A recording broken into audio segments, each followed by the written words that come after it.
আমরা পুকুরের মাছের জন্য খাবার রেডি করছি। এখানে দেখুন, এখানে আছে পুকুরে মাছের জন্য খাবার রেডি করা হচ্ছে।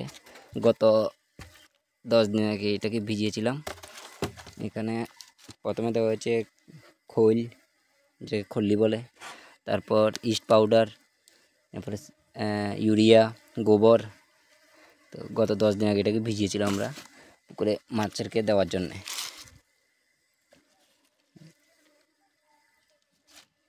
এখন এগুলোর অবস্থা কি হলো।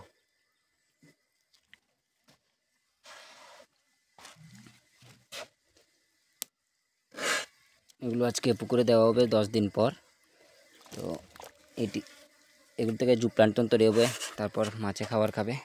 তারপর 15 দিন পর আপনাদের দেখাবো পুকুরের। এখন দেখুন পুকুরের জলের কালার কেমন আছে। তারপর এগুলো দেওয়ার পর 15 দিন পর দেখাবো যে পুকুরের কালার কেমন হয়েছে। এগুলো কি করতে হবে, পুকুরের চারদিকে এভাবে মেরে দিতে হবে।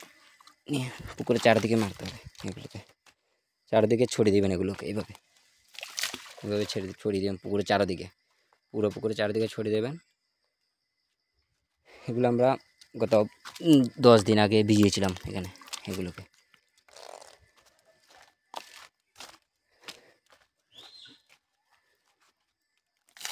8 থেকে 10 দিন ভিজিয়ে রাখার পর এগুলো দেওয়া হচ্ছে।